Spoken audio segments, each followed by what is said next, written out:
ग्रामीण व आसाराम के समर्थक भिड़े, एक दूसरे की पिटाई, पुलिस पहुंची मौके पर। झुंझुनू के अल्सीसर में आसाराम बापू के समर्थक व ग्रामीण आपस में भिड़ गए। विवाद इतना बढ़ गया कि दोनों ने एक दूसरे की पिटाई कर डाली। मामला बढ़ता देख पुलिस को मौके पर आना पड़ा। दरअसल आसाराम के समर्थक अल्सीसर में प्रचार प्रसार कर रहे थे। गांव में दुकानों पर किताबें बेच रहे थे। इस दौरान गांव के युवक उनको टोक दिया और गांव में प्रचार प्रसार करने से मना कर दिया। इससे गुस्साए समर्थकों ने युवक की पिटाई कर दी। घटना की जानकारी पर ग्रामीण भी बड़ी संख्या में मौके पर जमा हो गए तथा मौके पर जाकर आसाराम के समर्थकों की पिटाई कर डाली। उसके बाद ग्रामीणों ने समर्थकों को पुलिस के हवाले कर दिया। ग्रामीणों का आरोप है कि समर्थक गांव की दुकान पर जबरन किताबें लेने का दबाव बना रहे थे। इसका विरोध किया गया तो वे मारपीट पर उतारू हो गए। वहीं पुलिस समर्थकों को थाने लेकर आई और पूछताछ के बाद छोड़ दिया। शहीद की 75 साल की मां बैठी धरने पर, हाथ जोड़कर बोली, कुंवारा बेटा देश पर न्यौछावर हुआ। 22 साल से भटकी, पैकेज में हो रहा है भेदभाव। 22 साल पहले 23 साल का जवान बेटा कश्मीर में शहीद हो गया।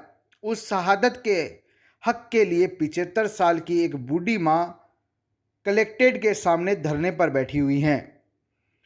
उनका कहना है कि जब विवाहित सैनिक शहीद होता है तो सरकार उसकी पत्नी और बच्चों को पैकेज देती है, लेकिन मेरा बेटा जब शहीद हुआ तो वह अविवाहित था। ऐसे में परिवार को कुछ नहीं मिला। 22 साल से भटक रहे हैं। छोटे बेटे को सरकारी नौकरी मिले तो राहत हो। अभी छोटे बेटे की उम्र 41 साल है। खेती बाड़ी कर किसी तरह परिवार का पालन पोषण किया जा रहा है। शहीद की मां ने छोटे बेटे के लिए नौकरी की मांग की है। झुंझुनू कलेक्ट्रेट की ये तस्वीर है। हाल ही एक फौजी को अपनी जमीन के आवासीय पट्टे के लिए भी धरना देना पड़ा था। शहीद की मां धरने पर अब बैठी है। जाहिर है कि दुश्मन से लड़कर देश को सुरक्षित रखने वाले सैनिकों के परिवारों को सिस्टम से लड़ना पड़ रहा है। गिन्नी देवी ने पैकेज को लेकर उठाया सवाल। कश्मीर में 6 जून 2000 को शहीद हुए राजेश कुमार की मां गिन्नी देवी कलेक्ट्रेट पर धरने पर बैठी हैं। झुंझुनू जिले के बुहाना इलाके के गांव मोई भाऊ निवासी गिन्नी देवी ने शहीद बेटे के हिस्से में पैकेज पर सवाल उठाया है। गिन्नी देवी ने कहा है कि बेटा अविवाहित था। परिवार के किसी भी सदस्य को सरकारी नौकरी नहीं दी गई है जो मिलनी चाहिए थी। अविवाहित शहीद परिजनों के एक सदस्य को नौकरी के लिए सरकार से गुजारिश कर रहे हैं कि 10 अप्रैल 2000 में जो भी अविवाहित शहीद हुए हैं उनके परिजनों को अभी तक नौकरी नहीं मिली है। हमने पहले भी धरना दिया था और अब हम दोबारा धरने पर बैठे हैं। जब तक हमारी मांग पूरी नहीं होगी हम धरना प्रदर्शन करेंगे और सरकार से गुजारिश कर रहे हैं कि 1971 के जो शहीदों के लिए जो नियम परिवर्तन हुआ उसी प्रकार इनको भी नियमों में लाकर या परिवर्तन कर इनके परिवार के एक सदस्य को नौकरी दी जाए। इन्होंने भी तो देश के लिए जान दिए। शहीद सब एक होते हैं, फिर इनमें सरकार ने इतना भेदभाव क्यों कर रखा है? किसी को नौकरी दे रहे हैं, किसी को नौकरी नहीं दे रहे हैं। और आज हम मुख्यमंत्री और राज्यपाल कलराज मिश्र और प्रधानमंत्री और राष्ट्रपति को ज्ञापन सौंपेंगे, जिला कलेक्टर को। पहले तो क्या मांग है? पहले आप कितने दिन धरना दिया और क्या आश्वासन मिला था? पहले हमने 15 दिन धरना दिया था, तब हमें कलेक्ट्रेट से यहाँ से प्रशासन से आश्वासन मिला और राजेंद्र सिंह जो सैनिक मंत्री हैं उनसे भी हमें आश्वासन मिला कि आपको नौकरी दी जाएगी। और हमारे जो जयपुर से जो लेटर सैनिक कल्याण विभाग से आए उनमें लिखा गया है कि आपका कार्य या प्रावधान की प्रक्रिया संशोधन चल रही है, उसके उपरांत ही आपको नौकरी दी जाएगी। लेकिन ना तो कोई कार्रवाई उसमें हुई है और ना सरकार शहीद परिवारों के प्रति ध्यान दे रही है और उनका कोई भी समस्याओं का समाधान नहीं कर रही। आपके परिवार में कौन शहीद है? हमारे परिवार में हमारे चाचू जी शहीद हैं, शहीद राजेश कुमार सोमरा। आपका नाम? मेरा नाम नवीन कुमार है। लावारिस गोवंश रक्षा सूत्र की ओर से आज झुंझुनू कलेक्ट्रेट तक रैली निकालकर प्रदर्शन किया गया। लंपी बीमारी से ग्रस्त गोवंश के स्थान व वैक्सीन की व्यवस्था किए जाने की मांग की गई। ये रैली भिवानी धाम से कलेक्ट्रेट भवन तक आयोजित की गई। इस दौरान हाथों में तिरंगा झंडा भी नजर आया। आप भी सुनिए क्या मांग है और किस मांग को लेकर ये प्रदर्शन किया गया है।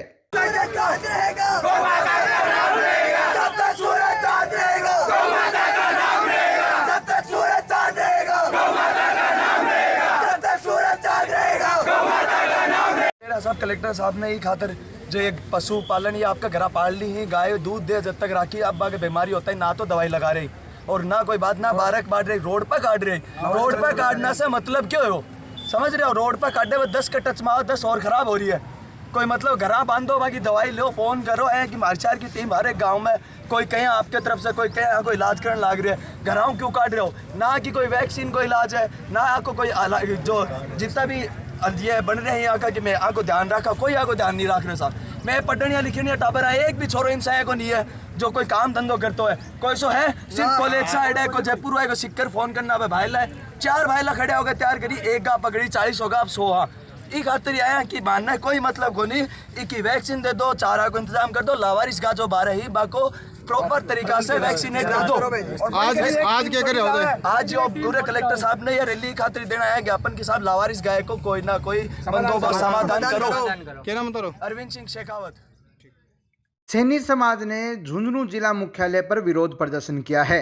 विरोध प्रदर्शन करने का कारण है जयपुर में हुए एक कार्यक्रम के दौरान शांतिपूर्ण तरीके से प्रदर्शन के दौरान उन पर लगाए गए मुकदमे। अब सैनी समाज ने उन पर लगाए गए मुकदमे वापस लेने की मांग की गई है। इस मांग को लेकर आज जिला मुख्यालय पर सैनी समाज इकट्ठा हुआ और जिला मुख्यालय पर विरोध प्रदर्शन किया है। सैनी समाज कल्याण संस्था के तत्वाधान में माननीय कलेक्टर महोदय को ज्ञापन देने जा रहे हैं। ये ज्ञापन 15 तारीख को जयपुर में सैनी समाज के संपूर्ण राजस्थान से एकत्रित लोगों का आरक्षण और अन्य मांगों के समर्थन में एक रैली का आयोजन किया गया था और बहुत ही शालीन तरीके से रैली संपन्न हो गई। संपन्न होने के बाद पुलिस कार्रवाई ने दंडात्मक रवैया अपनाते हुए 84 लोगों को गिरफ्तार किया और उनके खिलाफ विभिन्न धाराओं में जो मुकदमे दर्ज किए गए उन मुकदमों को वापस लेने और उन सबको रिहा करने के विरोध में आज हम जिला कलेक्टर महोदय को मुख्यमंत्री के नाम ज्ञापन देने जा रहे हैं। 15 सितंबर 2022 को सैनी समाज द्वारा जयपुर में शांतिपूर्वक आंदोलन किया जा रहा था। अपनी वाजिब मांगों के लिए आंदोलन के लिए वहाँ समाज के राजस्थान के सभी क्षेत्र के समाज के लोग इकट्ठे हुए थे, शांतिपूर्वक आंदोलन कर रहे थे। तत्पश्चात पुलिस ने शांतिपूर्वक आंदोलन कर रहे समाज के लोगों को जबरदस्ती मारपीट की, झूठे मुकदमे लगवाए गए और अनर्गल संगीन धाराएं लगाकर उनको हरेसमेंट करने की चेष्टा की तथा 84 लोगों को गिरफ्तार किया और उनको प्रताड़ित करने के लिए आंदोलन को कुचलने की दृष्टि से उनको अरेस्ट किया गया, जो अब भी गिरफ्तार हैं। उनके विरोध में उनको बिना किसी शर्त के रिहा करने और मुकदमे वापस लेने के लिए हम राज्य सरकार से इस बाबत मांग करने के लिए हम अपना विरोध प्रदर्शन करने के लिए कलेक्टर के माध्यम से मुख्यमंत्री महोदय को सैनी समाज कल्याण संस्थान झुंझुनू के माध्यम से एक ज्ञापन कलेक्टर के माध्यम से राज्य सरकार को देने जा रहे हैं। गढ़सीराम सैनी, अध्यक्ष सैनी समाज कल्याण संस्थान झुंझुनू। एचडीपी मशीन लगवाने की मांग, जिला कलेक्टर को दिया गया ज्ञापन। गौ संवर्धन संस्थान की ओर से आज जिला कलेक्टर को ज्ञापन दिया गया। ज्ञापन में एचडीपी मशीन लगवाने की मांग की गई। आप भी सुनिए गौ संवर्धन संस्थान की आखिर क्या है ये मांगे। आज श्री राष्ट्रीय राजपूत करणी सेना और गौ संवर्धन संस्था के बैनर के नीचे हम लोगों ने जो डेंगू और जो ये मौसमी बीमारियां जो चल रही है ना, इनको लेकर के जो लगातार जो हम भी वर्कर हैं, समाज सेवी हैं, काम करते हैं, तो हमारे पास भी ऐसे बहुत से लोग और ऐसे बहुत से केस आते हैं जो हम हॉस्पिटलों में जाते हैं, एचडीपी की व्यवस्था नहीं हो पाती है।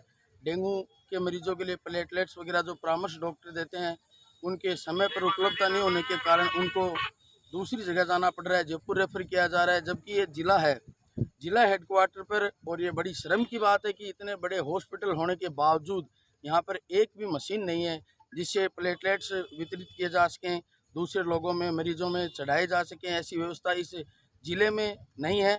और दूसरी रही बात है, जैसा कि प्रवीण जी ने अभी मेरे को बताया कि सूरजगढ़ और उदयपुर वाटी के लोग भी वहाँ पर तो उनके लिए तो ब्लड की भी व्यवस्था नहीं है, कोई ब्लड बैंक भी नहीं है। वो लोग तो ब्लड लेने के लिए भी वहाँ से अपने घर से और इतनी दूर आते हैं कि ब्लड यहाँ से उनको लेना पड़ रहा है, इतने में मरीज़ की जान चली जाती है। यही अभी इन मौसमी बीमारियों में हो रहा है। अगर सरकार और ये चिकित्सा मंत्री और राजस्थान गवर्नमेंट समय पर नहीं चेतती है झुंझुनू की तरफ नहीं ध्यान देती है और यहाँ पर मशीन की उपलब्धता नहीं करवाती है, तो गौ संवर्धन संस्था और श्री राष्ट्रीय राजपूत करणी सेना और हमें अन्य संगठनों से भी अगर मदद लेनी पड़ी तो हम इसके लिए आंदोलन होंगे और इसका खामियाजा सरकार खुद भुगतेगी। अजमेर विद्युत वितरण निगम श्रमिक संघ ने मुख्यमंत्री को ज्ञापन भेजा है, जिसमें विद्युत निगमों में अलग अलग नामों से हो रहे निजीकरण को रोकने की मांग की गई है। आपको बता दें कि अजमेर विद्युत श्रमिक संघ के वर्त महामंत्री सुरेश कुमार शर्मा ने मुख्यमंत्री को ज्ञापन भेजा है। इस ज्ञापन में निरंतर अलग अलग नामों से निजीकरण किए जाने का विरोध किया गया है। अडुका के पूर्व सरपंच मोहनलाल शर्मा बने अडुका ग्राम सेवा सहकारी समिति के अध्यक्ष। अडुका के पूर्व सरपंच मोहनलाल शर्मा अडुका ग्राम सेवा सहकारी समिति के अध्यक्ष चुने गए हैं। अध्यक्ष व उपाध्यक्ष के लिए निर्विरोध घोषणा हुई है। इसमें पूर्व सरपंच मोहनलाल शर्मा को निर्विरोध अध्यक्ष तो मोहनलाल सेन को निर्विरोध उपाध्यक्ष चुना गया है। इसके अलावा सहकारी समिति के सदस्य भी निर्विरोध चुने गए हैं। ये अडुका में पहला मौका रहा जब अध्यक्ष समेत सभी कार्यकारिणी व पदाधिकारियों को निर्विरोध चुना गया है। बता दें कि सदस्य के रूप में मनीराम मीणा, महिपाल चौहान, सुरेश चौहान, मीना जांगिड़, सुशीला देवी, रामनिवास, मोहनलाल कुमावत, सुरेश गुप्ता, बलवीर, गुलजारी लाल शर्मा को निर्विरोध सदस्य चुना गया है। इस दौरान सभी को निर्वाचन प्रमाण पत्र भी दिए गए। वहीं निर्विरोध निर्वाचन के बाद मिठाई बांटकर समर्थकों ने खुशी मनाई है। ग्राम सेवा सहकारी समिति पूर्व अध्यक्ष भी रहा हुआ हूँ। अब फिर से मेरे को ग्रामीणों ने निर्वाचित किया है, निर्विरोध निर्वाचित किया है। हमारी ग्राम सेवा सहकारी समिति अडुका में 12 के 12 सदस्य सभी निर्विरोध निर्वाचित घोषित किए गए। अभी अध्यक्ष और उपाध्यक्ष का भी जो चुनाव हुआ है वो भी निर्विरोध निर्वाचित घोषित कर दिया गया है। हमारी ग्राम सेवा सहकारी समिति में हमने 2005 से अध्यक्ष पद संभाला था, अभी भी बरकरार है। और हमारी सोसाइटी में पिछले वर्ष जो ऋण माफी हुई थी उसमें चिड़ावा में लंपी वायरस से ग्रसित गोवंश की सेवार्थ महिलाएं भी आई आगे। श्री श्याम सखी दरबार ने नंदी गौशाला में भेंट की 31,000 की सहायतार्थ राशि। लंपी बीमारी से परेशान गोवंश की सेवार्थ महिलाओं के समर्पण का भाव का उदाहरण चिड़ावा में देखने को मिल रहा है। महिलाओं के सेवाभावी संगठन श्री श्याम सखी दरबार ने भी गोवंश की मदद हेतु सहयोग का हाथ बढ़ाया है। दरबार से जुड़ी महिलाओं ने रेखा संदीप हिम्मतरामका के नेतृत्व में दरबार की मासिक बचत को एकत्रित करके नंदी गौशाला जाकर 31,000 की सहायता राशि का चेक गोरक्षा दल के सदस्यों को सौंपा। इससे पहले सभी श्याम सखियों ने प्रभात फेरी में हिस्सा लिया, गोवंश पर आई पीड़ा को दूर करने के लिए हरिनाम लेकर प्रार्थना की और बाद में नंदीशाला पहुंचकर नंदियों को भी हरिनाम सुनाया और सहायता राशि का चेक सौंपा।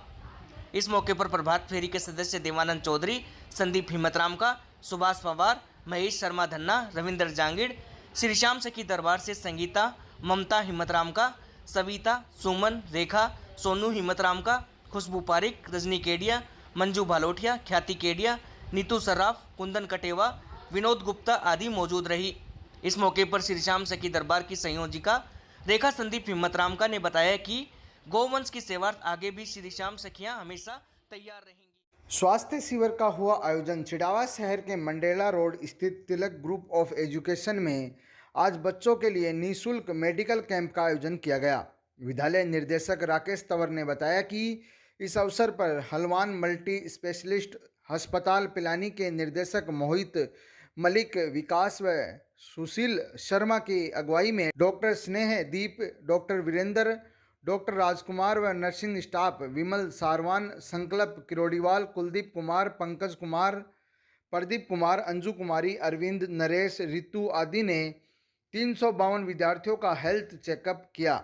विद्यालय निर्देशक राकेश तंवर ने अस्पताल टीम का आभार जताया। इस मौके पर विद्यालय प्रिंसिपल सुनीता सैनी, लीलाधर सैनी, विष्णुकांत शर्मा, मनीषा सैनी, संतोष सरोज, सुरेंद्र सिंह, आनंद मेहरा, सुमित शर्मा, यश तंवर, ऋषिका जांगिड़, तेजपाल, ममता, हर्ष तंवर, निर्मला मेहरानिया, सुबीता, जतिन, जितेंद्र शर्मा, सुनील शर्मा, अमित आदि मौजूद रहे।